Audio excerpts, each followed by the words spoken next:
keperluanku.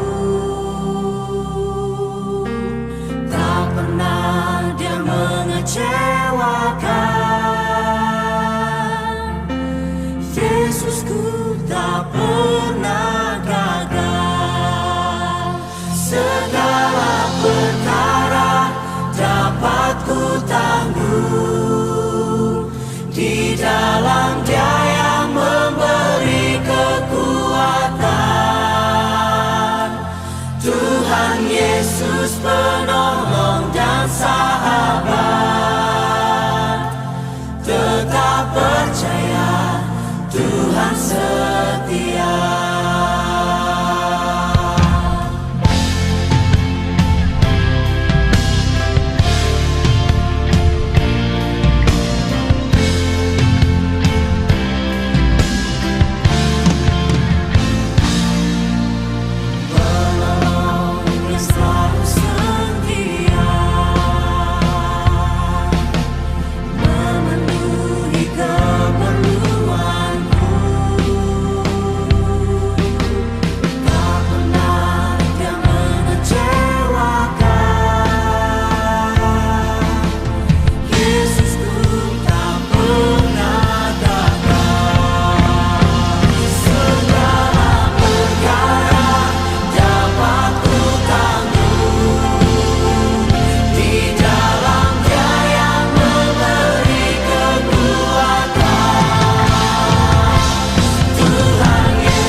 Salam sejahtera kepada seluruh jemaat CMC dan juga GBCC dimanapun Anda berada.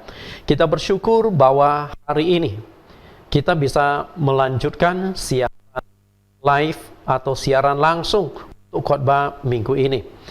Tema yang akan kita angkat pada saat ini adalah perspektif Alkitab tentang penyebab munculnya virus corona. Belakangan ini lagi keren-kerennya, lagi terkenal masalah virus corona ini. Karena itulah secara khusus saya menyiapkan topik ini untuk kita bahas. Namun sebelumnya kita akan memasuki pujian penyembahan dulu dari lagu-lagu yang akan disampaikan oleh Pendeta Jonathan Prawira dengan judul lagu "Ku Tak Akan Menyerah". Walaupun situasi dan kondisi begitu parah, begitu mengkhawatirkan, kita tetap maju terus, jangan pernah menyerah. Karena satu hal kita yakin sesuai dengan judul lagu kedua, selalu ada jalan. Tuhan selalu memberikan jalan yang baru setiap kali kita berada di jalan yang buntu. Nah, topik ini banyak membahas tentang salah satu penyebab munculnya virus corona adalah dosa. Karena itu di lagu yang ketiga, sejauh timur dari barat, agar dosa-dosa kita dilemparkan ke dalam lautan, tubir-tubir laut.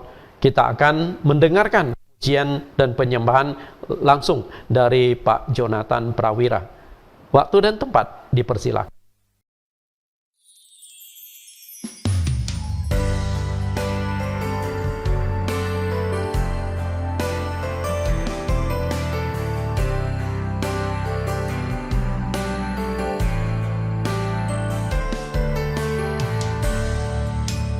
Dalam segala perkara Tuhan punya rencana yang lebih besar dari semua yang terpikirkan. Apapun yang kau perbuat, tak ada maksud jahat.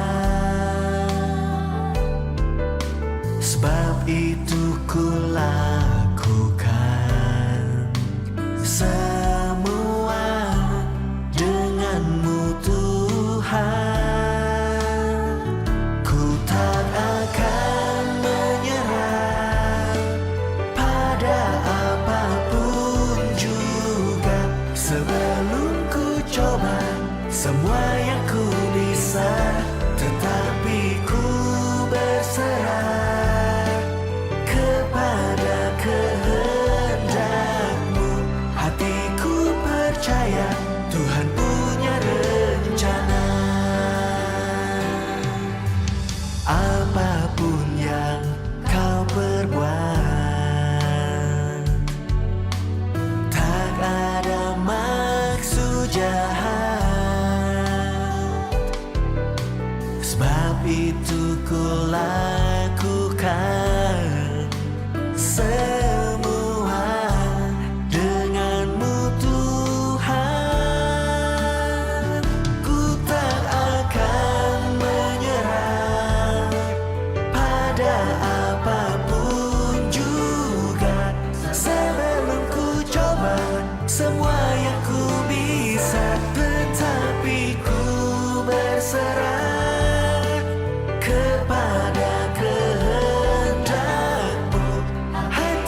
Engkaulah yang memelihara hidupku sempurna.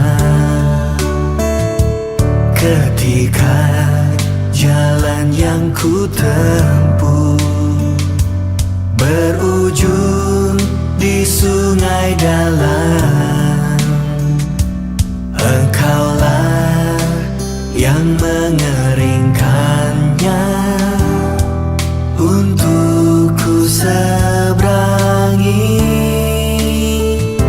Selalu ada jalan saat seakan tiada jalan, sebab Tuhan ada di depanku, membuka jalan bagiku. Selalu ada jalan di mana ada kemauan. Biarlah ku hidup selalu di jalan yang kau tunjukkan kepadaku.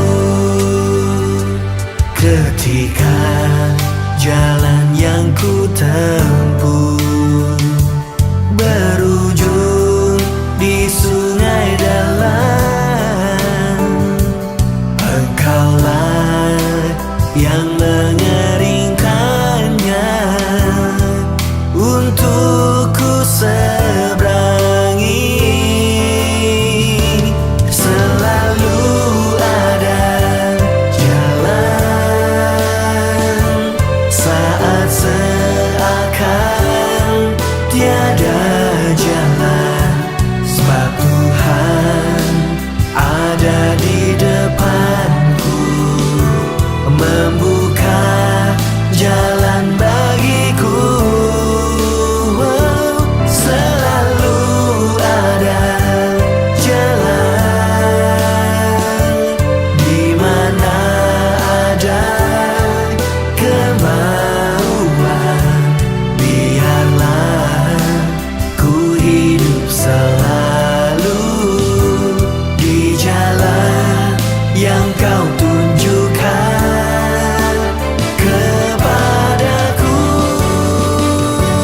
Selalu ada jalan, selalu ada jalan di mana ada kemauan. Biarlah ku hidup selalu di jalan yang kau tunjukkan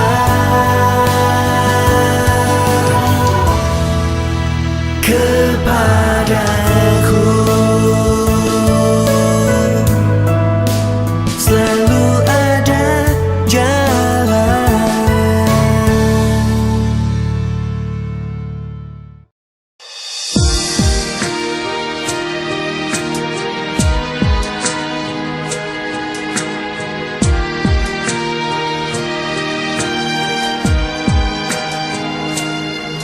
Sejauh timur dari barat, Engkau membuang dosaku. Tiada kau ingat lagi pelanggaranku.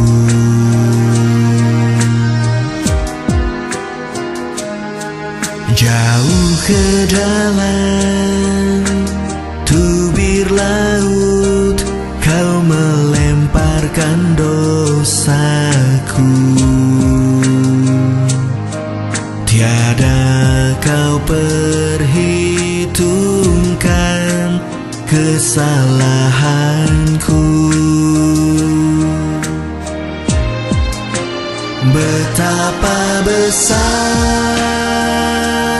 kasih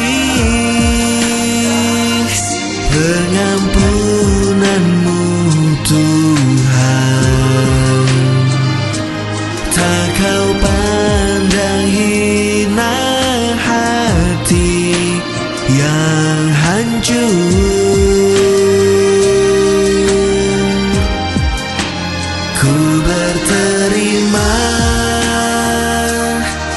kasih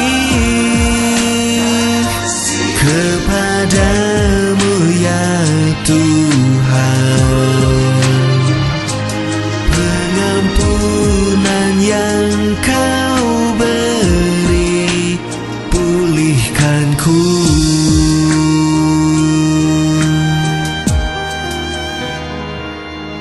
Jauh ke dalam tubir laut, Kau melemparkan dosaku. Tiada Kau perhitungkan kesalahanku. Betapa besar kasih pengampunanmu Tuhan, tak Kau pandang hina hati yang hancur.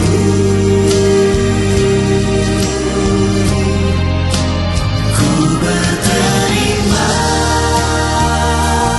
kasih kepadamu ya Tuhan, pengampunan yang Kau beri, pulihkanku.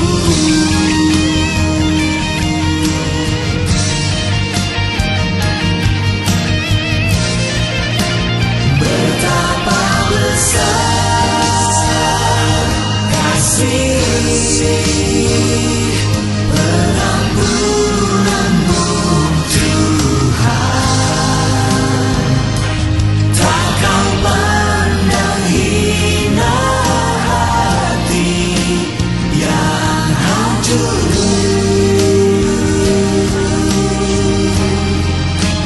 Ku berterima kasih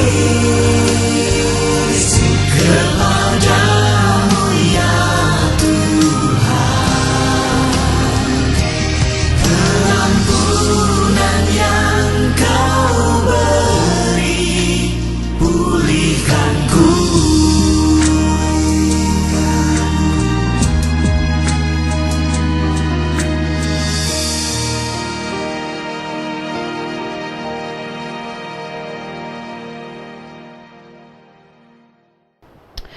Bapak Ibu yang saya kasihi, kita sudah mendengarkan puji-pujian dan saya yakin di rumah Bapak Ibu juga mengikuti puji-pujian tersebut. Nah, sebelum masuk firman, kita akan berdoa. Mari kita sama-sama tundukkan kepala sejenak, kita akan berdoa.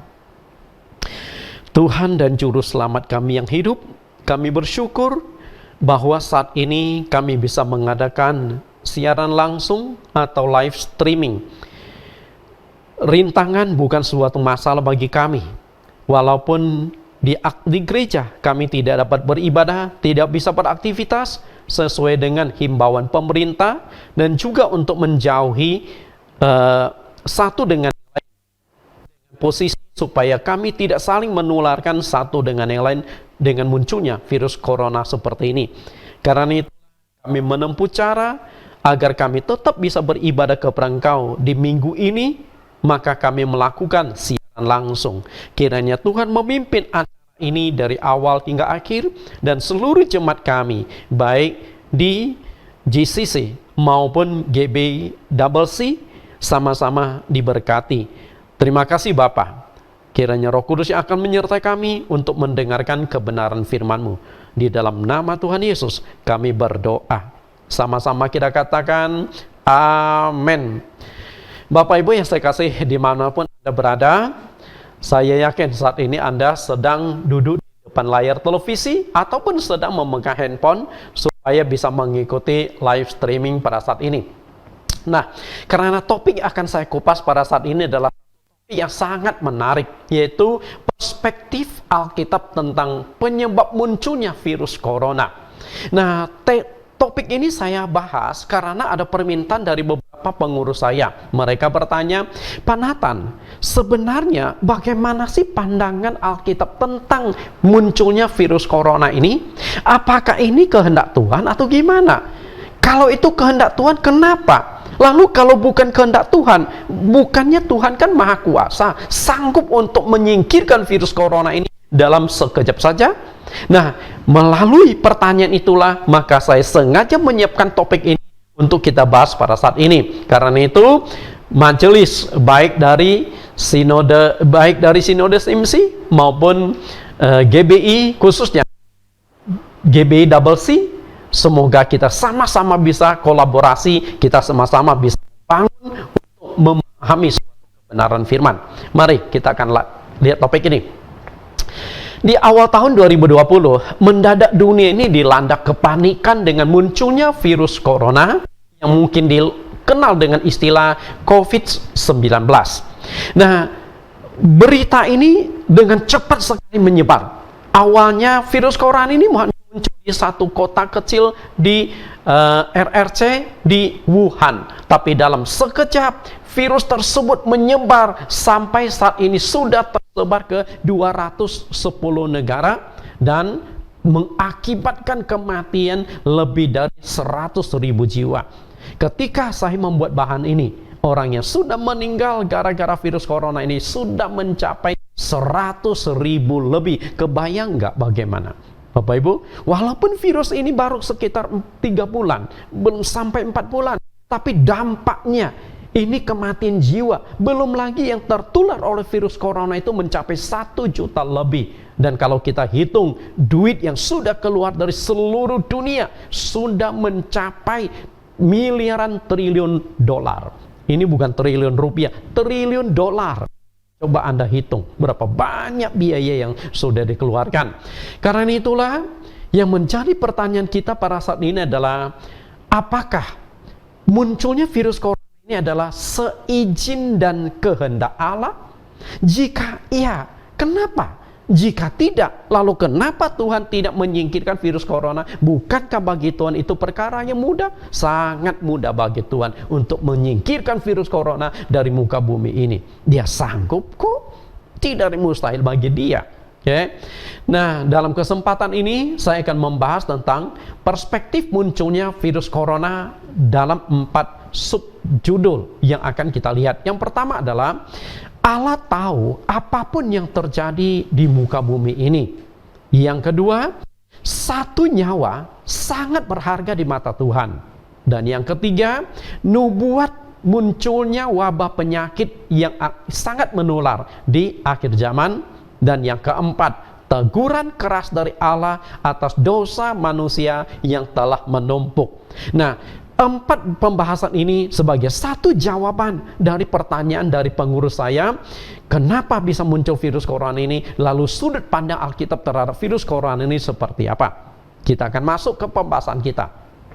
Yang pertama, Allah tahu apapun yang terjadi di muka bumi. Artinya, tidak ada sesuatu pun yang tertutup bagi Tuhan. Tidak ada sesuatu pun yang tersembunyi bagi Tuhan.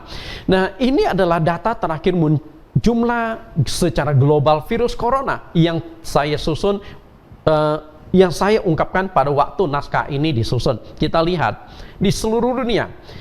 Naskah ini saya susun tanggal 15 April 2020. Jumlah yang sudah dinyatakan positif di seluruh dunia 1.992.778 kasus. Ini angka yang sangat-sangat mengkhawatirkan. Lalu yang meninggal 126.117 orang. Kemudian yang sembuh 467.270 orang. Nah, ini global di seluruh dunia. Lalu bagaimana dengan Indonesia? Indonesia pada Rabu dicatatkan jumlah yang dinyatakan positif 4.839 kasus, sedangkan yang meninggal 459 dan yang sembuh 426. Nah, angka-angka ini sangat fluktuatif. Setiap hari, bahkan setiap jam berubah terus. Karena data itu selalu masuk, keluar, masuk, keluar. Yang masuk yang menderita, yang keluar adalah yang telah dinyatakan sembuh oleh dokter dari rumah sakit yang merawat mereka. Karena itu kita cukup prihatin. Hanya dalam waktu 3 bulan orang sudah meninggal gara-gara virus corona itu sudah mencapai 126.000 lebih. Kita tidak tahu siapa lagi akan menyusul. Apakah kita, orang-orang dekat kita, orang yang kita kasih, tetangga kita, rekan kerja kita, ataupun sesama jemaat, kita tidak tahu. Karena virus ini menyerang tanpa melihat siapapun Anda. Kita lihat gambar ilustrasi ini. Apakah Allah tidak tahu jumlah korban yang sudah mencapai 100.000 lebih? Allah tahu tidak? Bagaimana menurut Pak Michael? Atau Pak James sih? Allah tahu nggak bahwa 120.000 lebih, tepatnya 126.000 orang yang sudah meninggal? Allah tahu nggak? Begitu banyak mayat yang bergelimpangan, mayat yang dikubur, mayat yang tidak bisa ditangani lagi oleh rumah sakit, khususnya di Amerika Serikat dan juga di Italia. Saya ingin katakan, mestinya Allah tahu. Okay? Allah tahu apapun yang terjadi di muka bumi. Kita lihat dasar firman Tuhan, Amsal 15 ayat yang ketiga. Mata Tuhan ada di segala tempat, mengawasi orang jahat dan orang baik. Mata Tuhan ada di segala tempat, artinya di muka bumi. Di bumi yang begitu luas ini, mata Allah bisa mengawasi sampai hal-hal yang kecil, sampai hal-hal yang detail. Artinya, dunia sedang dilanda oleh goncangan, dunia sedang dilanda oleh kepanikan. Allah sangat tahu, sangat melihat dari atas sorga. Karena itu, jika virus corona ini muncul karena rekayasa dari para virolog yang sengaja merekayasa genom dari DNA atau RNA dari virus corona ini, Allah pun tahu. Cuman ini kan spekulasi, kita tidak tahu betulkah ada virolog atau ahli-ahli virus yang bermain sehingga memunculkan virus corona ini. Bagi kita mungkin spekulasi, bagi kita mungkin kita hanya tafsir-tafsir, hanya mengira-ngira, tapi dari sorga Allah melihat. Jika betul ada manusia yang tega melakukan hal demikian, Tuhan tahu, Tuhan melihat. Karena itulah di Amsal pasal 5 ayat 21, karena segala jalan orang terbuka di mata Tuhan dan segala langkah orang diawasinya. Mereka pun tidak luput dari pengawasan Tuhan. Jadi jangan mengira orang-orang yang membuat virus-virus ini lolos dari pengamatan Tuhan. Karena dalam spekulasi tersebut mengatakan virus ini sengaja diciptakan oleh para virolog, lalu suatu saat lalu diciptakan lagi antivirusnya, obat-obatnya. Apakah betul? Sama sekali kita tidak tahu. Karena di dalam dunia bisnis, di dalam dunia ekonomi, apapun bisa terjadi. Sama seperti virus laptop, betul? Virus komputer. Yang ciptakan virus orangnya itu, yang menciptakan antivirus juga itu juga orangnya. Karena itulah bisnis. Anda mau beli nggak antivirus mereka? Kalau Anda tidak beli, maka komputer Anda kena virus. Anda beli, Anda harus keluar duit. Inilah cara-cara manusia, ada yang menggunakan cara seperti itu untuk mencari kekayaan. Tapi kita tidak tahu, ini hanya spekulasi. Tapi satu hal ingin saya katakan, Allah tahu apapun yang terjadi di muka bumi. Nah, kalau Allah tahu, kenapa Allah membiarkan virus corona ini terjadi? Kita akan lihat bagaimana Raja Daud melukiskan kemahatauan Allah atas manusia ini. Mazmur 139 ayat 2 sampai ayat yang ke-6. Engkau mengetahui kalau aku duduk atau berdiri. Engkau mengerti pikiranku dari jauh. Bayangkan, sesuatu yang tersembunyi di dalam otak manusia pun Tuhan tahu. Apalagi kepanikan yang terjadi di muka bumi, masa Tuhan gak tahu? Virus corona yang menyebabkan kematian 126.000 lebih, masa Tuhan gak tahu? Masa dari sorga Tuhan gak tahu? Begitu banyak lubang-lubang kubur yang digali, Tuhan tahu. Oke, ayat 3. Engkau memeriksa aku kalau aku berjalan dan berbaring. Segala jalanku kau maklumi. Perhatikan ayat 2, ketika pasien-pasien yang jumlahnya 1,9 juta yang terbaring di rumah sakit, bahkan di lorong-lorong rumah sakit, Tuhan tahu, Tuhan melihat kok. Karena di ayat yang ketiga berkata, ketika aku baring engkau tahu, engkau melihat. Demikian pula pasien-pasien 1,9 juta, Tuhan melihat mereka semua. Ayat yang keempat, sebab sebelum lidahku mengeluarkan perkataan, sesungguhnya semua telah kau ketahui ya Tuhan. Sama juga saat ini kita mempertanyakan, Tuhan, apakah engkau tidak tahu? Tuhan, apakah engkau tidak sanggup untuk memusnahkan virus corona di dunia? Apapun yang kita ucapkan dengan lidah kita, doa-doa yang kita ucapkan, Tuhan tahu kok. Lalu kenapa Tuhan belum bertindak? Nah, kita akan pelajari lebih jauh dari topik ini. Ayat yang kelima, dari belakang dan dari depan engkau mengurung aku, dan engkau menaruh tanganmu atasku. Artinya, Tuhan bisa turunkan tangannya, bisa menyembuhkan semua orang yang kena sakit corona. Ayat 6, terlalu ajaib bagi pengetahuan itu, terlalu tinggi, tidak sanggup aku mencapainya. Artinya di ayat yang ke-6, jika virus corona ini masih berada di muka bumi, pasti suatu misteri yang ingin kita ketahui. Kenapa Allah izinkan, kenapa Allah biarkan masalah ini terjadi? Kita analisa lebih jauh. Virus corona, apakah Tuhan tidak tahu virus corona menimbulkan begitu banyak korban jiwa dan harta?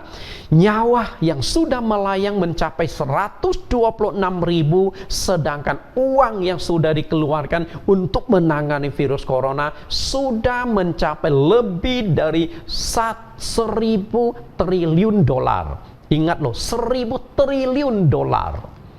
Kebayang nggak? 1 miliar dolar saja sudah begitu banyak. Ini triliun dolar. Ini bukan uang rupiah loh, tapi ini uang US dollar, triliun dolar. Kalau uang triliun dolar ini dimanfaatkan untuk penginjilan, mungkin muka bumi ini sudah mayoritas percaya pada Tuhan Yesus, betul? Jika uang ini dipakai untuk mensejahterakan orang-orang miskin di seluruh dunia, sudah banyak orang-orang miskin yang hidupnya tertolong, derajat mereka diangkat. Tapi triliunan dolar ini habis hanya untuk berperang, hanya untuk menangani virus corona. Apakah Tuhan tidak tahu? Tuhan tahu semuanya itu, saudara-saudara. Nah, kalau Tuhan tahu, lalu kenapa biarkan? Ada dua kemungkinan. Kemungkinan di sini adalah, pertama, virus corona itu muncul seizin Tuhan untuk tujuan tertentu. Walaupun itu bisa saja rekayasa dari virolog-virolog atau perbuatan iblis seperti kasus Ayub. Jika Anda baca kitab Ayub, Anda akan tahu iblis bisa mendatangkan penyakit dalam hidup manusia dan Tuhan izinkan. Okay? Nah, kasus yang kedua adalah virus corona ini memang sengaja didatangkan Tuhan sebagai teguran keras bagi manusia yang sudah sangat-sangat berdosa di muka bumi ini. Nah, dua kemungkinan ini bisa saja terjadi, Bapak Ibu. Karena itulah kita akan analisa lebih jauh berdasarkan dasar-dasar ayat-ayat Alkitab. Yang kedua, satu nyawa berharga di mata Tuhan. Kalau Tuhan tahu bahwa sudah beratusan ribu orang yang meninggal gara-gara virus corona, sedangkan satu nyawa di mata Tuhan itu sangat berharga. Kita lihat bagaimana proses manusia diciptakan. Manusia adalah makhluk yang paling mulia dari segala ciptaan Tuhan. Manusia itu diciptakan menurut rupa dan gambar Allah. Tidak ada makhluk lain yang diciptakan menurut rupa dan gambar Allah selain dari manusia. Kita lihat dasar ayatnya di Kejadian 1 ayat 27. Maka Allah menciptakan manusia itu menurut gambarnya. Menurut gambar Allah diciptakannya dia, laki-laki dan perempuan diciptakannya. Jadi manusia, postur tubuh manusia adalah gambaran atau wujud dari Allah. Dengan demikian berarti Allah ini bukan suatu roh yang bulat atau tidak punya bentuk. Allah punya bentuk. Bentuk Allah seperti apa? Sama seperti manusia. Oke, itulah bentuk Allah. Dan lebih jauh lagi bentuk Allah dinyatakan secara jelas dengan kehadiran Yesus Kristus di muka bumi. Yohanes 1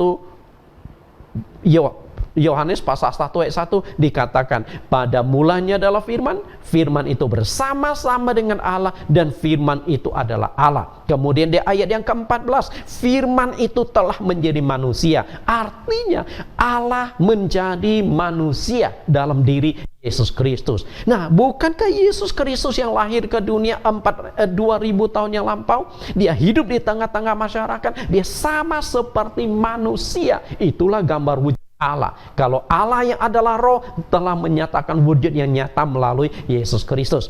Nah, karena manusia adalah makhluk yang diciptakan merupa dan gambar Allah, maka proses penciptaannya juga sangat unik dan dibedakan dengan makhluk-makhluk yang lain. Coba lihat Kejadian 2 ayat 6 sampai ayat yang ke-7. Tetapi ada kabut naik ke atas dari bumi dan membasahi seluruh permukaan bumi itu.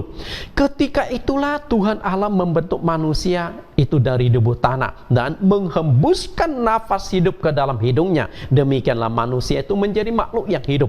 Ketika menciptakan makhluk-makhluk yang lain, Tuhan hanya berfirman, jadilah burung-burung di udara, burung-burung terbentuk dengan sendirinya. Jadilah ikan-ikan di laut, ikan-ikan di laut muncul dengan sendirinya di lautan yang jumlahnya ada ribuan jenis. Jadilah berbagai macam binatang di darat. Lalu muncullah dari tanah berbagai macam binatang di darat, kaki 2, kaki 4, kaki lebih dari 4 kakinya.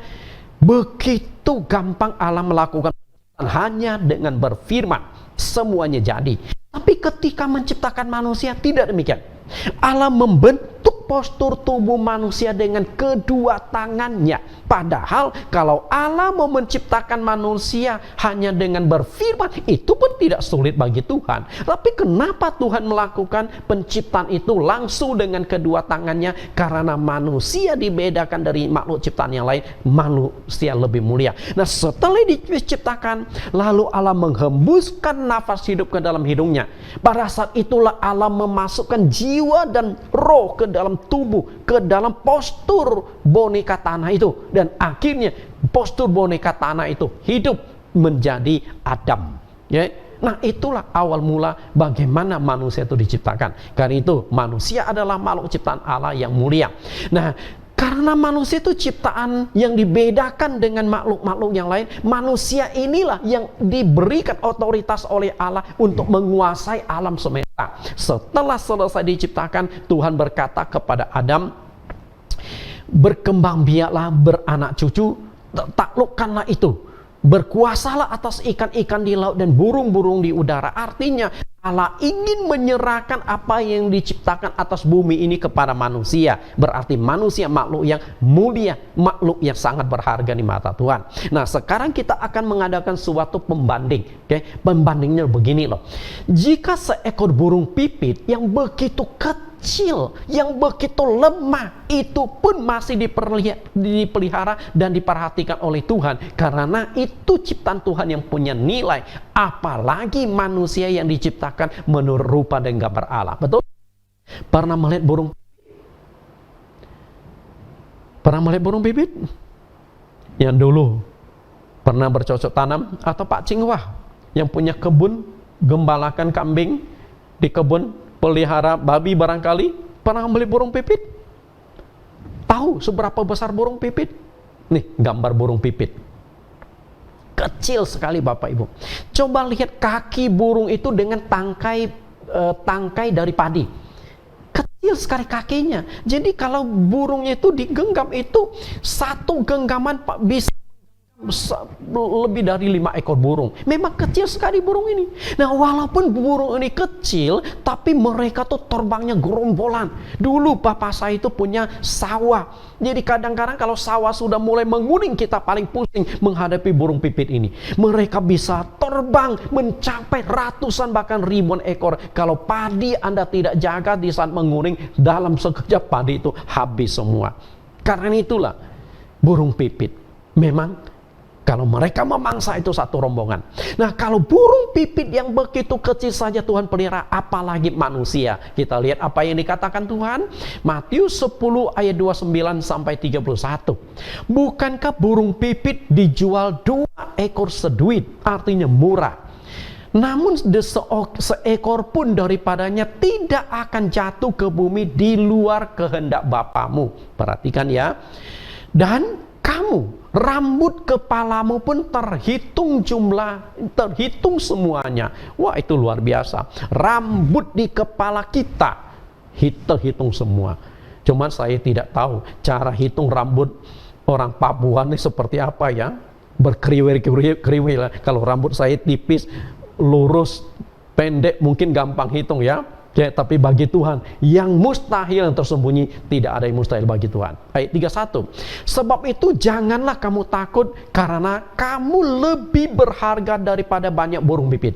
Perhatikan, kamu lebih berharga daripada burung pipit. Karena itu, Tuhan tuh pasti tahu apapun yang terjadi di muka bumi. Tuhan tahu 126.000 manusia sudah melayang nyawanya gara-gara virus corona. Tuhan tahu. Kenapa bisa terjadi? Perhatikan, di luar kehendak Bapamu. Artinya, tidak ada sesuatu pun di muka bumi yang terjadi di luar kehendak Tuhan. Berarti virus corona ini ada kehendak Tuhan, ada rencana Tuhan untuk umat manusia. Nah, sekarang kita akan pelajari apa sih kehendak Tuhan melalui virus corona, kenapa bisa muncul virus corona dan lain sebagainya. COVID-19 ini telah menimbulkan begitu banyak korban harta dan nyawa. Banyak sekali. Kita lihat pejabat-pejabat negara dan rakyat biasa kena. Beberapa negara perdana menterinya kena. Lalu orang kaya dan orang miskin. Bukan berarti virus ini hanya menyerang orang miskin. Banyak orang kaya sudah meninggal gara-gara virus corona. Bahkan mereka meninggal, tidak ada keluarganya yang boleh menemani mereka dikubur. Saya punya seorang jemaat di daerah Kalimantan. Pulang dari Surabaya, kena juga virus corona dan meninggal. Dan ketika dikremasi, anak istrinya tidak diizinkan untuk ikut. Kasihan kan? Hanya petugas medis, petugas yang menangani. Kasihan sekali. Kemudian dokter dan masyarakat. Dokter yang berada di garis terdepan yang menangani virus corona, sudah banyak yang korban. Kasihan. Karena itulah kita sebagai masyarakat, mari kita backup dokter-dokter, jangan sampai makin banyak yang korban karena virus corona ini. Kemudian lelaki dan perempuan, virus corona tidak mengenal jenis kelamin Anda. Dia akan menyerang siapapun, kemudian orang yang baik dan orang jahat. Nah, kalau virus corona itu hanya khusus menyerang orang jahat, bagus, kita dukung virus corona. Tapi faktanya orang-orang baik pun diserang, orang-orang baik pun kena, Bapak Ibu. Kemudian yang beriman dan ateis. Ternyata virus corona ini tidak beragama, Bapak Ibu. Virus corona ini tidak mengenal Tuhan. Virus corona ini tidak mengenal imanmu apa, agamamu apa. Semua agama sudah kena. Karena virus corona tidak mengenal iman.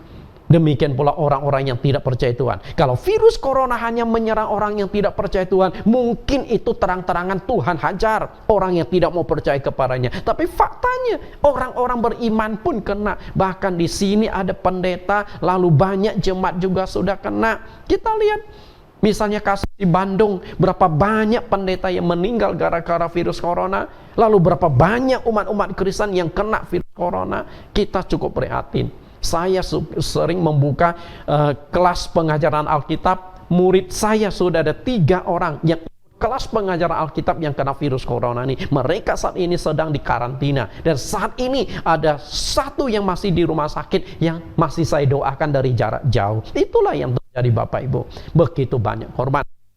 Kenapa bisa demikian? Satu hal saya ingin katakan kepada Anda, virus corona tidak pakai kacamata. Virus corona tidak bisa pakai kacamata. Dia nggak peduli, dia babi buta menyerang siapapun. Kalau Anda tidak berusaha menjaga diri Anda, Anda bisa kena. Tidak pandang apakah engkau pendeta sakti, pendeta yang bisa usir penyakit dan mengusir setan, tapi ketika kena tulah, engkau juga tidak bisa lolos.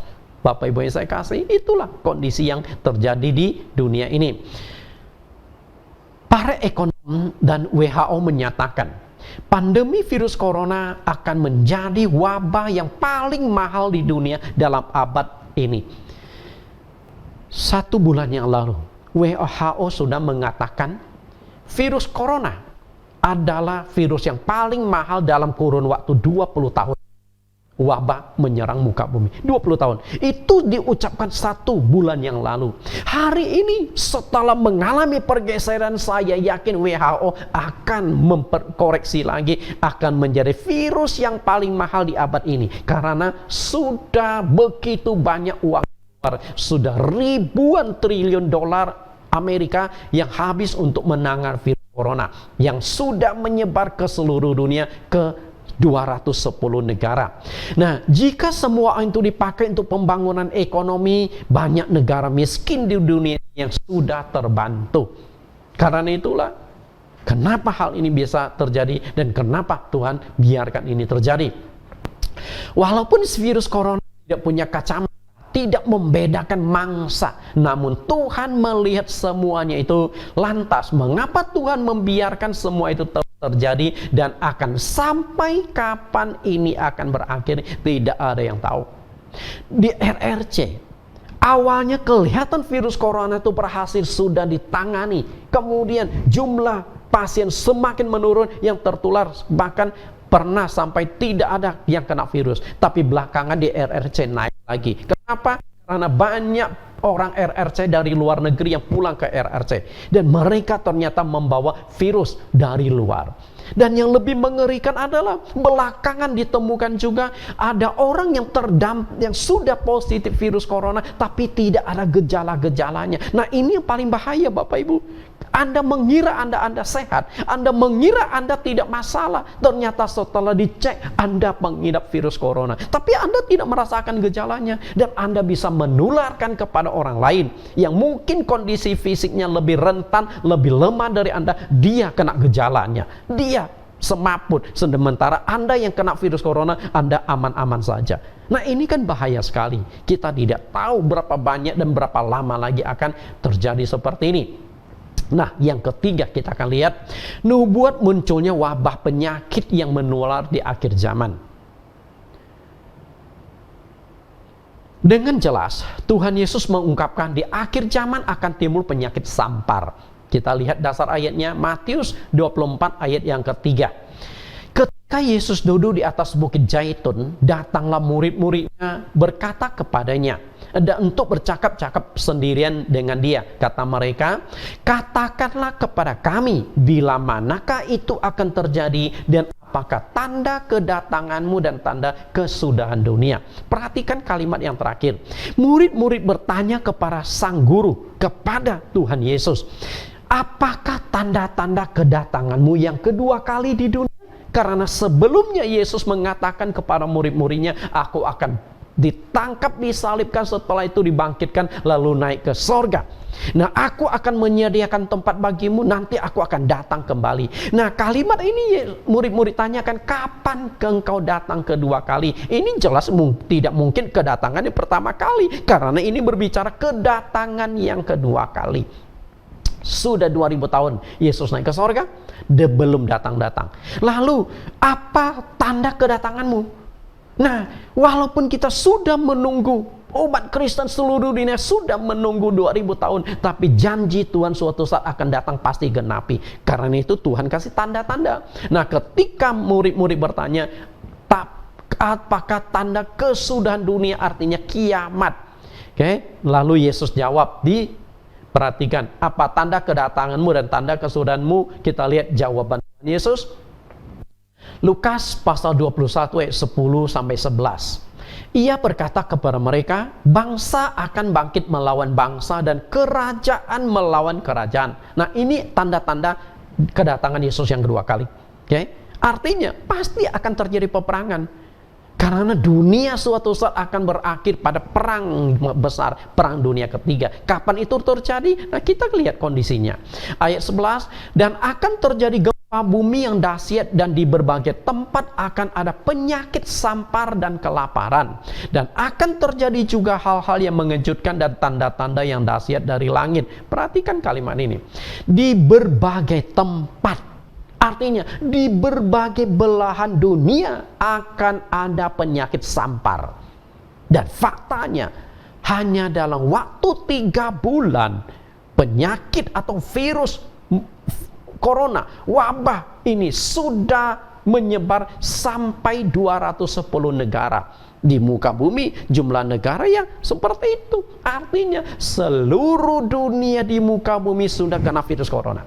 Begitu cepat. Maka di ayat ini dikatakan di berbagai tempat, dan itu fakta terjadi. Lalu penyakit sampar akan muncul. Nah, penyakit sampar itu seperti apa? Tentu di zaman Tuhan Yesus belum ada istilah virus corona, apalagi dengan istilah COVID-19. Belum ada, Bapak Ibu. Namun penerjemah Alkitab ini menggambarkan virus menular itu dengan istilah penyakit sampar. Ya, Dr. Lukas, dia seorang dokter. Nah, ketika Dr. Lukas menulis kitab Lukas tadi, dia sebut di akhir zaman akan muncul penyakit sampar. Ini bahasa dokter loh, Bapak Ibu.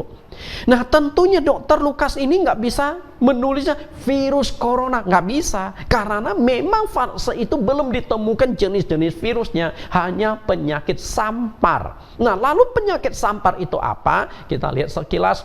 Sampar adalah penyakit menular pada manusia yang disebabkan oleh Enterobacteria Yersinia pestis. Ini virus, virus yang disebabkan oleh ini. Sampar ini lebih dikenal dengan Black Death dan dapat menyebabkan hilangnya nyawa seseorang jika tidak segera ditangani oleh ahli medis. Nah, virus sampar itu disebut Yersina. Yersina ini adalah seorang virolog yang menemukan virus penyakit sampar, maka diberi nama Yersinia atau penyebabnya itu. Dinamai Black Death juga karena gejala yang dialami penderita, kulit mereka itu akan menghitam kalau sudah kena penyakit atau virus sampar ini. Biasanya di bagian tangan, jari kaki, jari tangan, ujung hidung itu akan menjadi hitam dan jaringan itu menjadi mati. Jadi kuku tangan, kuku jari, kaki, dan hidung Anda akan jadi hitam. Karena di bagian hitam ini darah itu sudah tidak mengalir karena sudah mati jaringan di sana. Jadi cukup mengerikan. Ketika terjadi wabah ini pada abad yang ke-14, virus Black Death ini membunuh 50 juta orang. Perhatikan ya, 50 juta orang. Jadi kalau kita bandingkan dengan virus corona pada hari ini masih belum ada apa-apanya. Dengan kata lain, mengurangi 60% populasi Eropa pada saat itu. 60% loh orang Eropa mati gara-gara penyakit sampar. Nah, itu akan muncul di akhir zaman. Jadi kalau virus corona baru membunuh 126.000, masih kecil dibandingkan dengan yang terjadi pada saat itu. Tapi suatu saat akan muncul virus yang lebih mengerikan sesuai dengan nubuat Alkitab. Lihat kembali, di berbagai tempat akan muncul penyakit sampar dan kelaparan. Nah, mengapa kelaparan itu dikaitkan dengan penyakit sampar? Karena dampak dari penyakit sampar yang sangat menular, itu virus corona hari ini menyebabkan lockdown di berbagai kota dan negara dan demi memutuskan rantai penyebaran virus.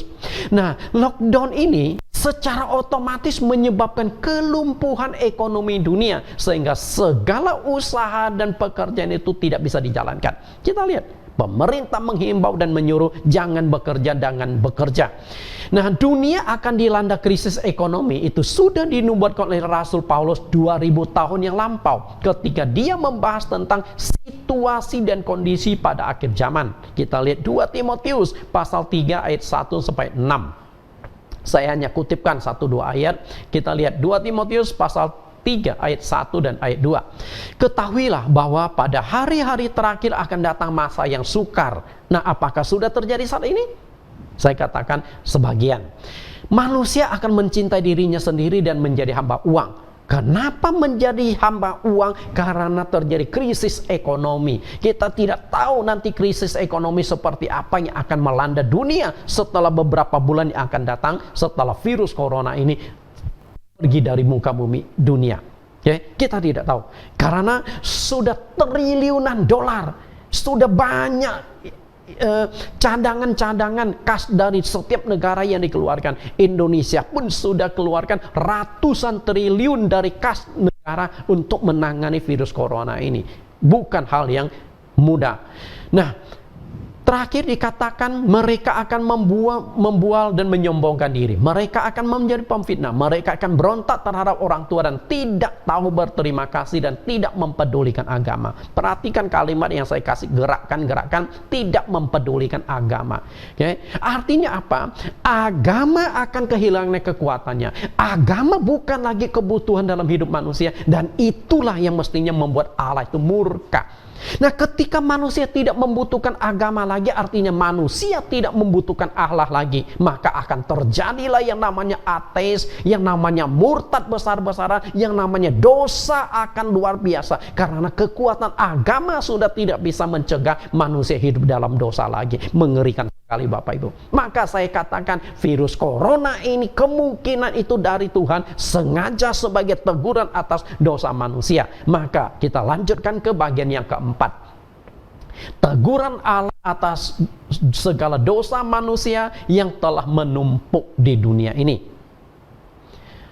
Kita lihat pembahasan kita yang keempat ini. Di Alkitab mencatatkan 2 kali Allah pernah membasmi manusia dengan sangat keras. Peristiwa yang pertama adalah air bah yang terjadi di zaman Nuh. Peristiwa yang kedua adalah Sodom dan Gomora yang terjadi di zaman Abraham. Nah, kenapa Allah membasmi manusia begitu keras? Coba kita analisa kedua peristiwa tersebut.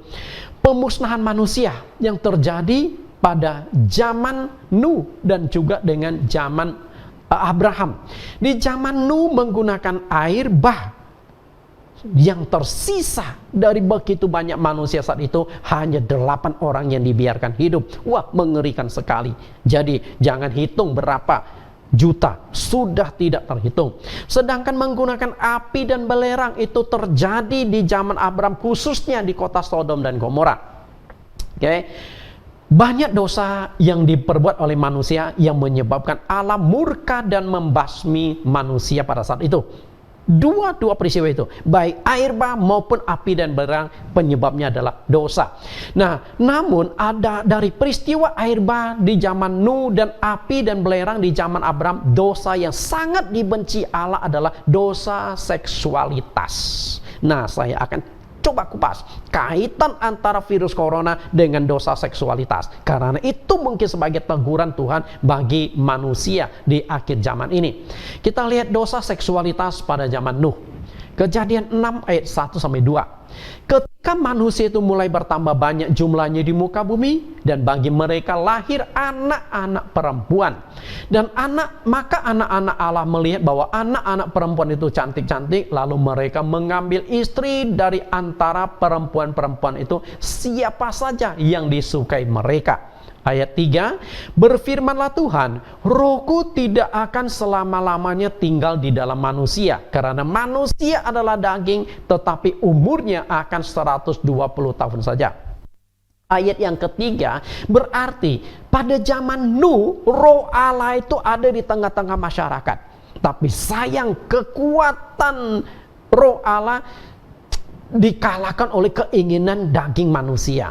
Sehingga Tuhan lihat manusia cenderung memenuhi keinginan daging dengan berbagai macam kejahatan-kejahatan. Pada saat itu ada manusia raksasa, kekejaman, hukum rimba yang terjadi. Belum ada hukum seperti sekarang. Dan raksasa-raksasa ini bertindak sewenang-wenang, mereka berbuat seenaknya. Nah, di sini ada 2 kelompok manusia, anak-anak perempuan manusia dan anak-anak Allah.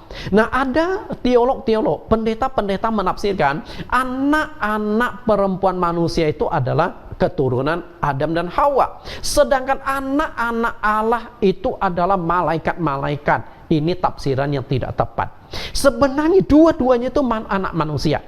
Anak-anak perempuan manusia itu adalah dari keturunan Set.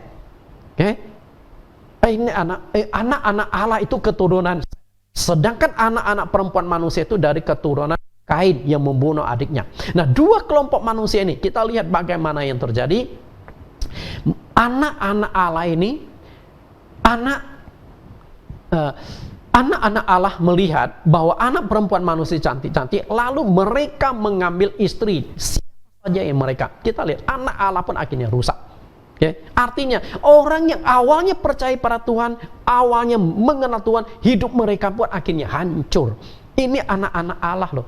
Okay? Mereka mengambil perempuan siapa saja yang disukai mereka. Perhatikan kata siapa saja yang disukai mereka. Artinya perkawinan pada saat itu hancur. Saya ingin istri Anda tidak bisa menolak. Karena saya punya power, Anda harus tunduk. Okay? Kemudian ayahnya menginginkan anaknya untuk dikawinin. Tidak ada anak yang bisa menolak. Dengan cara kekerasan ayah akan mengawinin anaknya. Anak akan mengawinin ibunya. Adik kakak antar saling hubungan badan. Itu begitu kacau. Mungkin banyak pendeta tidak membahas bagian ini. Tapi saya bahas bagian ini secara khusus. Nanti kita akan lihat benang merahnya dengan akhir zaman. Okay? Intinya dosa seksual di zaman Nuh itu sangat parah. Oke, kemudian kita lihat dosa seksual di zaman Abraham. Kejadian 18 ayat 20-21. Sesudah itu berfirmanlah Tuhan, sesungguhnya banyak keluh kesah orang tentang Sodom dan Gomora, dan sesungguhnya sangat berat dosanya. Baiklah, aku turun untuk melihat apakah benar-benar mereka telah berkelakuan seperti keluh kesah orang yang telah sampai kepadaku atau tidak. Aku hendak mengetahuinya. Perhatikan yang saya garis merah. Tuhan secara khusus menyinggung tentang dosa orang Sodom dan Gomora yang sangat berat, ya, sangat berat. Nah, Tuhan kemudian datang ke bumi untuk melihat. Artinya apa? Sebenarnya dari surga itu Tuhan selalu melihat bumi loh. Demikian pula yang terjadi dengan manusia di akhir zaman. Tuhan juga melihat dosa manusia di akhir zaman. Tuhan juga melihat. Lalu apa dosa mereka? Kalau kita lihat, dosa yang paling menonjol dari Sodom dan Gomora adalah dosa seksualitas.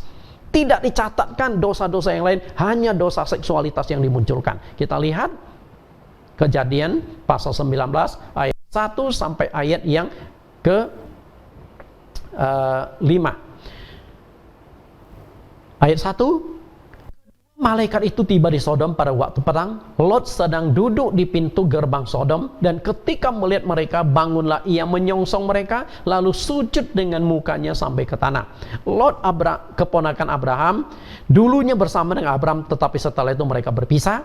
Nah, Lot akhirnya tinggal di kota Sodom. Ayat yang keempat, tetapi sebelum mereka tidur, orang-orang laki-laki dari kota Sodom itu, yang muda sampai yang tua, bahkan seluruh kota, tidak ada yang terkecuali datang mengepung rumah itu. Mereka berseru kepada Lot, di manakah orang-orang yang datang kepadamu malam ini? Bawalah mereka keluar kepada kami, supaya kami pakai mereka. Perhatikan, orang Sodom dan Gomora dari tua sampai kepada yang muda, pakai sampai anak-anak, tidak ada yang terkecuali. Mengerikan ya. Kota ini sudah penuh dengan homoseksualitas. Perhatikan, di mana mereka, kami pakai mereka. Ini malaikat yang datang bertamu ke rumah Lot aja mau dipakai oleh orang-orang Sodom dan Gomora. Oke, inilah mengerikan. Mereka ini, dua malaikat ini datang dalam wujud laki-laki, dan itu pun mau dipakai, artinya mau diperkosa sama oleh orang-orang Sodom dan Gomora. Kepikir gak malaikat mau diperkosa sama oleh manusia? Mengerikan sekali dosa itu. Oke, nah inilah dosa. Sebenarnya ada 4 kota yang ditunggangbalikan oleh Allah. Di Kejadian hanya mencatatkan 2 kota, Sodom dan Gomora. Sebenarnya ada 4. Lihat Ulangan 23, 9-23. Seluruh tanahnya yang telah hangus oleh belerang dan garam yang tidak ditaburi, tidak menumbuhkan apa-apa, dan tidak ada tumbuh-tumbuhan apapun yang timbul daripadanya. Seperti pada waktu ditunggangbalikannya Sodom, Gomora, Adma, dan Zeboim, yakni ditunggangbalikan Tuhan dalam murka dan kepanasan amarahnya. Bapak Ibu, 4 kota ini ditunggangbalikan oleh Allah dengan api dan belerang. Penyebab utamanya adalah homoseksualitas. Inilah dosa seksualitas. Oke. Nah, dari sini sekarang kita lihat akhir zaman apa yang terjadi. Tuhan Yesus ungkapkan dosa seksualitas di akhir zaman itu akan lebih parah dan lebih mengerikan, yang akan menyebabkan murka Allah untuk memusnahkan dunia dengan api. Kalau hanya ditegur pakai virus, itu masih kecil Bapak Ibu. Suatu hari akan pakai api untuk menghancurkan. Kita lihat masalah LGBT ini, Lukas 17 ayat 26 sampai 30. Kita lihat koneksi. Tuhan coba koneksikan antara dosa seksualitas zaman Nuh dengan zaman Lot. Yesus mengingatkan kembali dosa di zaman Nuh dan di zaman Lot. Lukas 17 ayat 26. Dan sama seperti terjadi pada zaman Nuh, demikian pula lah hendaknya halnya kelak pada kedatangan anak manusia. Mereka makan dan minum, mereka kawin dan dikawinkan. Perhatikan, kawin dan dikawinkan. Ini adalah gambaran dari perkawinan yang hancur di zaman Nuh. Kacau balau sekali. Siapa saja yang mereka inginkan, mereka ingin kawin, mereka lakukan. Sampai pada hari Nuh masuk ke dalam bahtera, lalu datanglah air bah untuk membinasakan mereka semua. Ayat 28, demikian juga seperti yang terjadi pada zaman Lot. Zaman Lot ini berbicara tentang Sodom Gomora, oke? Mereka makan dan minum, mereka membeli dan menjual, mereka menanam dan membangun. Tetapi pada hari Lot pergi keluar dari Sodom, turunlah hujan api dan hujan belerang dari langit dan membinasakan mereka semua. Demikianlah halnya kelak pada hari di mana anak manusia itu menyatakan diri. Perhatikan ayat 30 yang saya kasih warna merah, oke? Dan garis bawah. Demikian pula kelak kedatangan anak manusia. Artinya Yesus akan datang kedua kali, tapi dosa seksualitas itu akan sangat parah. Makanya Tuhan Yesus kutip kembali, dosa seksualitas di zaman Nuh yang mengakibatkan Tuhan musnahkan muka bumi hanya sisa 8 orang. Nah setelah itu dosa seksualitas di zaman Lot yang mengakibatkan Tuhan menunggang balikan 4 kota dengan api dan belerang. Mengerikan sekali Bapak Ibu. Karena itulah kita lihat dunia zaman sekarang. Hingga tahun 2020, total sudah sekitar 200 negara di dunia. Dari total sekitar 200 negara di dunia, sudah ada 30 negara yang mensahkan pernikahan sejenis atau LGBT. Artinya, di muka bumi ini ada 15% negara di dunia yang mensahkan undang-undang perkawinan sejenis. Apakah Anda sangka ini bukan dosa yang besar di mata Tuhan? Apakah engkau menyangka bahwa ini dosa kecil di mata Tuhan yang Maha Kudus? Menurut saya ini dosa yang sangat mengerikan, dosa yang sangat-sangat parah. Karena itulah masalah LGBT ini. Lalu berapa banyak jumlah LGBT di Indonesia? Ini pernah dirilis oleh Menteri Kesehatan di tahun 2006. Jumlah gay saat itu ada 760.000 orang, sementara waria 26.000. Nah kalau lesbi ini tidak ada datanya, karena memang kultur dunia timur masih belum bisa diketahui. Ini yang terdata loh Bapak Ibu, yang tidak terdata kita tidak tahu sama sekali. Karena Indonesia belum mensahkan undang-undang. Kalau undang-undang LGBT di Indonesia disahkan, percayalah ini akan langsung melonjak sampai mencapai puluhan juta orang. Karena banyak orang yang masih sembunyi-sembunyi, tidak berani terang-terangan mengaku. Kalau di luar negeri yang sudah mensahkan, bisa dihitung jumlah mereka. Kita lihat, inilah negara-negara yang mensahkan undang-undang perkawinan sejenis atau LGBT. Kalau kita lihat mulainya di tahun 2001, 2001 hari ini 2019, dan negara terakhir terjadi di Asia Tenggara yaitu negara Taiwan. Negara Taiwan itu akhirnya mensahkan di DPR mereka pernikahan sejenis. Cukup mengerikan ya, 30 negara. Apakah Anda sangka ini dosa kecil? Apakah Anda sangka ini hal yang biasa? Nah, yang miris adalah mayoritas dari negara-negara yang mensahkan undang-undang pernikahan sejenis itu adalah negara yang penduduknya mayoritas beragama Kristen dan Katolik. Sangat-sangat menyedihkan. Misalnya contoh Amerika, itu negara Kristen, ya.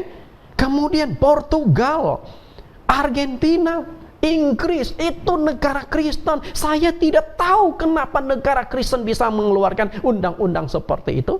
Apakah DPR yang duduk di kursi itu mereka orang-orang yang ateis atau bukan agama Kristen? Kemungkinan mereka juga beragama Kristen, tapi kita lihat sampai bisa menggolkan undang-undang seperti itu cukup mengerikan. Nah, hari ini gereja berada di tengah tekanan antara pro LGBT atau kontra LGBT.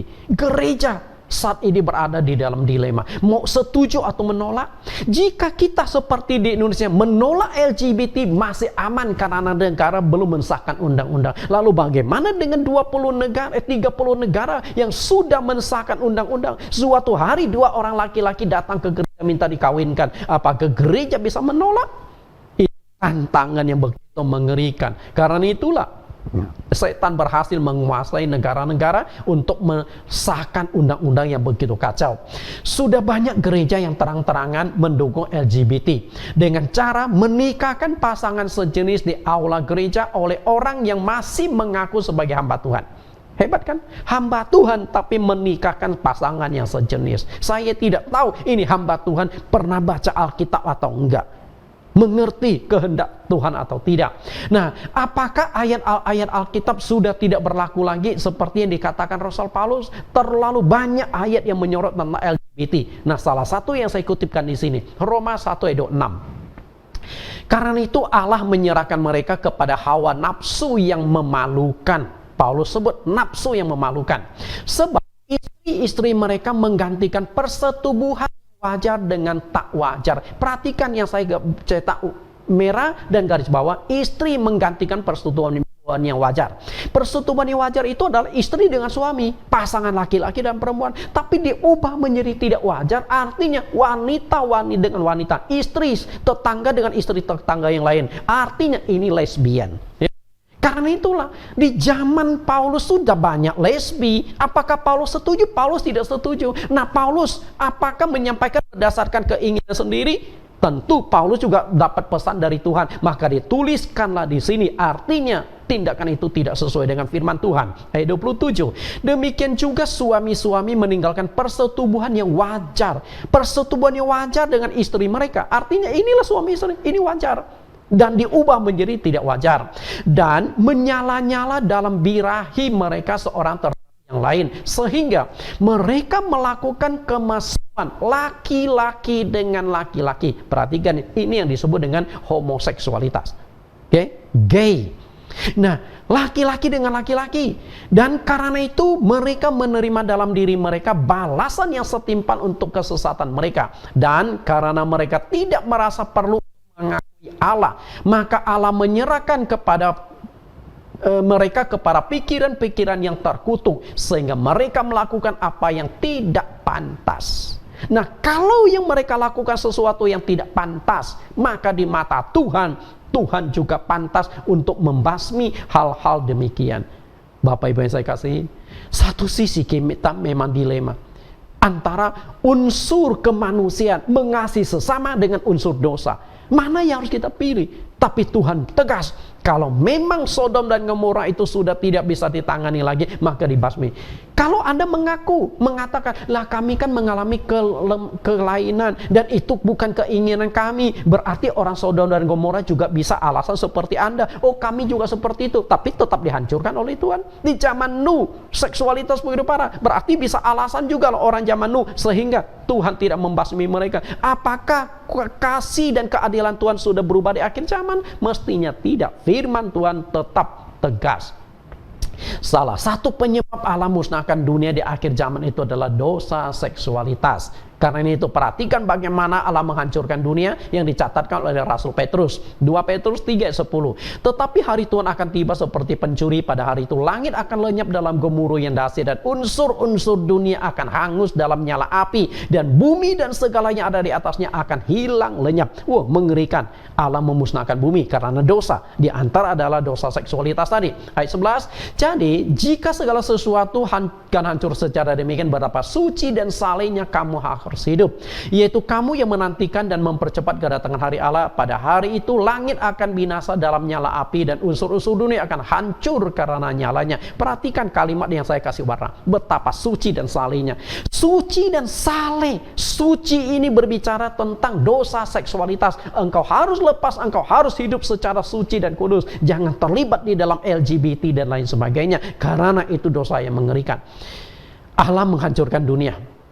Sementara ada 30 negara yang mensahkan undang-undang perkawinan sejenis. Dan Anda tahu, dunia pasti berjalan lagi. Saya cukup takut suatu hari mungkin dunia akan 50% yang mendukung LGBT. Karena Taiwan termasuk negara timur yang sangat menjaga kesusilaan, yang sangat menjaga etika tidak sembarangan, ternyata juga menggolkan undang-undang tersebut. Artinya dunia negara Timur Tengah, di dunia Asia ini sudah jebol satu negara lewat Taiwan. Kita tidak tahu seberapa banyak lagi negara mana lagi akan menyusul, kita tidak tahu. Tinggal tunggu waktu mainnya. Dan ketika waktunya sungguh sangat mengerikan.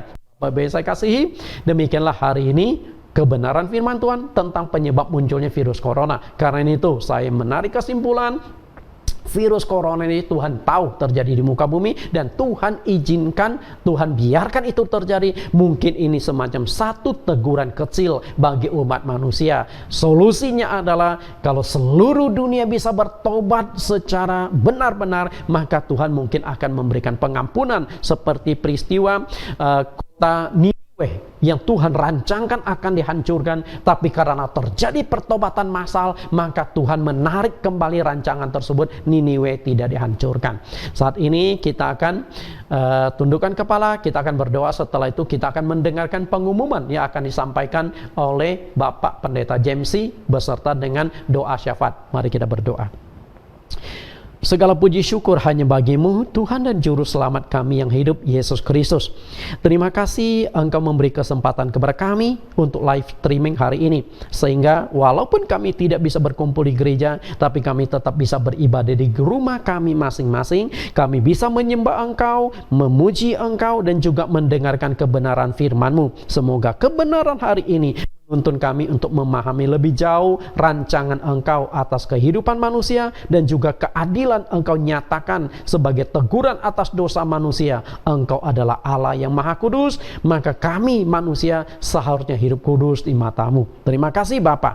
Demikian doa permohonan kami, semoga kebenaran firman ini tertanam di dalam hati kami, menjadi peringatan bagi kami. Dalam nama Tuhan Yesus. Amin. Oke, Pak Jamesy dipersilakan untuk pengumuman dan doa penutup. Setelah itu saya akan doa pemberkatan. Tuhan Yesus berkati. Terpuji nama Tuhan, kita bersyukur pada kesempatan siang hari ini kita masih boleh mendengarkan sebagian daripada sabda firman Tuhan melalui live streaming yang disampaikan oleh Bapak Pendeta Nathan Jurnawan. Pada kesempatan siang hari ini juga saya akan menyampaikan beberapa buah pengumuman. Yang pertama mengenai kegiatan ibadah kita yang sudah off lebih kurang 4 minggu dengan alasan penyebaran virus corona di Indonesia, khususnya di Jakarta yang masih begitu masif. Kita juga ikut menindaklanjuti instruksi dari pemerintah agar sementara waktu tidak melakukan kegiatan yang bersifat mengumpulkan massa. Pengumuman kedua, untuk sementara kelas pengajaran Alkitab ditunda sampai semua keadaan memungkinkan.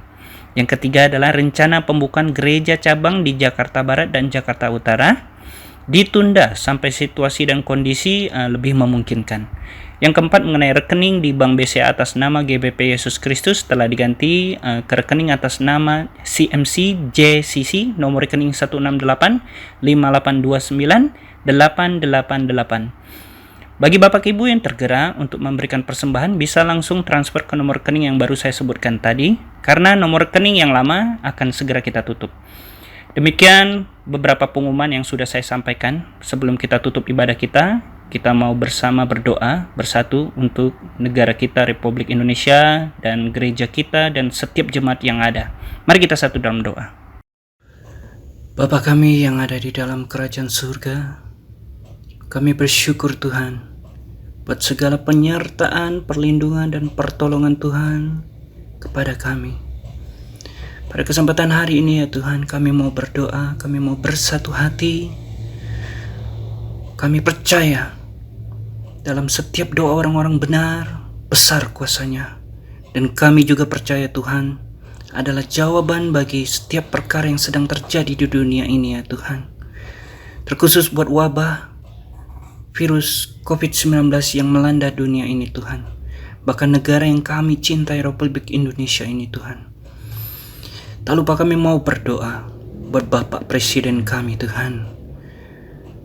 Begitu juga dengan Bapak Menteri Kesehatan kami. Setiap tim tugas penanganan COVID-19. Begitu juga dengan para dokter dan perawat ya Tuhan.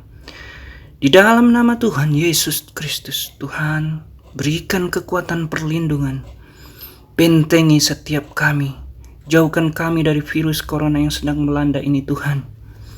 Kami yakin dan percaya karena Tuhan berkata, kami tidak perlu takut akan segala kedahsyatan malam, terhadap panah yang terbang di waktu siang, terhadap penyakit sampar yang mengamuk di waktu petang. Begitu juga dengan penyakit menular yang berjalan ketika di dalam gelap ya Tuhan. Kami berdoa di dalam nama Tuhan Yesus. Bila kiranya pasukan malaikat Tuhan menjaga Indonesia, menjaga semua jemaat CMC GCC, menjaga setiap umat-Mu yang sedang berdoa pada kesempatan siang hari ini ya Tuhan. Dan Tuhan, kami mohon berikan kekuatan kepada setiap kami untuk kami mampu melewati dampak dari wabah yang sedang terjadi Tuhan. Mungkin ada sebagian dari kami yang tidak bekerja pada saat hari ini Tuhan. Ada yang bahkan di PHK. Kami tahu Tuhan, semua ini akan mampu kami lewati bersama-Mu ya Tuhan. Karena kami tahu Tuhan tidak akan membiarkan kami tergeletak. Tuhan akan kembali mengangkat kami, memulihkan kami. Kami mohon Tuhan, begitu juga Tuhan, terkhususnya buat kondusivitas negara kami Tuhan.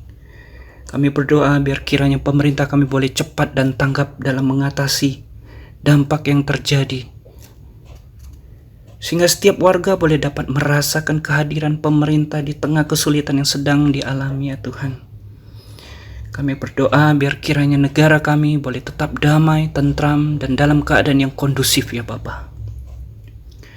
Terpuji nama-Mu Tuhan, pada kesempatan hari ini kami juga mau berdoa buat rekan-rekan kami ya Tuhan, yang dalam keadaan yang sakit atau yang dalam proses penyembuhan ya Tuhan. Terkhusus buat Bapak Tan Eliezer Tuhan, kami mohon Tuhan berikan pemulihan yang sempurna sehingga beliau boleh kembali lagi Tuhan melayani-Mu Tuhan. Kembali lagi Tuhan hadir bersama-sama di tengah kami Tuhan. Begitu juga dengan Bapak Ameng ya Tuhan. Biar kiranya Tuhan kakinya yang sakit boleh Tuhan pulihkan dengan total. Beliau boleh kembali Tuhan bersuka cita melayani Tuhan. Inilah yang menjadi doa dan harapan kami Tuhan. Biarlah kiranya Tuhan menjawab setiap seruan doa kami. Terima kasih Tuhan, kami akan mengakhiri ibadah doa live streaming kami pada kesempatan siang hari ini Tuhan. Tapi sebelum kami menutup doa dan ibadah kami rindu Tuhan memberkati kami melalui doa yang akan disampaikan oleh Bapak Gembala kami yang kami kasihi. Haleluya.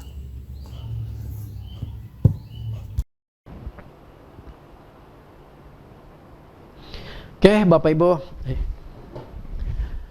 Bapak Ibu, kita sudah mendengarkan pengumuman dan saat ini kita akan doa. Mari angkat tangan Bapak Ibu.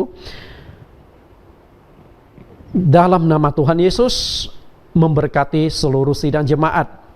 Tuhan, Engkau dari sorga melihat bahwa anak-anak-Mu, jemaat-Mu, baik di jemaat GCC maupun GBCC yang saat ini sedang mengikuti secara langsung, kiranya Tuhan memberkati mereka.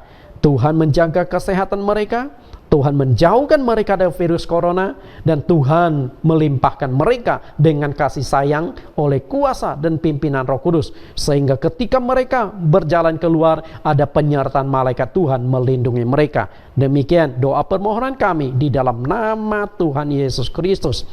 Amin. Kita naikkan pujian. Bapa, terima kasih. Bapa, terima kasih. Bapa di dalam surga, ku berterima kasih.